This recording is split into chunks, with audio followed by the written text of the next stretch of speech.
তেলেঙ্গানার সাঙ্গারেড্ডি জেলার পসামাইল গ্রামে অবস্থিত সিগাচি ইন্ডাস্ট্রিজ নামক একটি কেমিক্যাল ও ফার্মা কারখানায় সোমবার হঠাৎই সকাল 9টা নাগাদ আকাশ কাঁপিয়ে ঘটে গেল ভয়াবহ বিস্ফোরণ। বিস্ফোরণের তীব্রতা এতটাই ছিল যে কারখানার একাধিক তলা ধসে পড়ে এবং কয়েক কিলোমিটার দূর থেকেও শব্দ শোনা যায়। ঘন ধোঁয়ায় আচ্ছন্ন হয়ে পড়ে পুরো এলাকা। প্রাথমিকভাবে 12 জনের মৃত্যুর খবর পাওয়া গেলেও পরে ধ্বংসস্তূপ থেকে আরো মৃতদেহ উদ্ধার হওয়ায় মৃতের সংখ্যা বেড়ে 36 থেকে 45-এ পৌঁছেছে। 34 জনের বেশি আহত, যাদের মধ্যে অনেকের অবস্থাই আশঙ্কাজনক।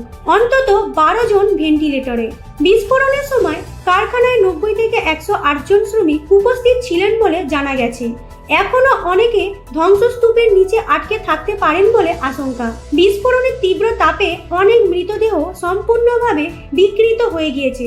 ফলে হায়দ্রাবাদ থেকে পাঠানো ফরেনসিক টিম ডিএনএ পরীক্ষার মাধ্যমে পরিচয় শনাক্তের কাজ চালাচ্ছে। আহতদের উন্নত চিকিৎসার জন্য বেসরকারি সুপার স্পেশালিটি হাসপাতালে স্থানান্তর করা হয়েছে। রাজ্য সরকার চিকিৎসা ও সাহায্য প্রদানে সব রকম ব্যবস্থা নিয়েছে।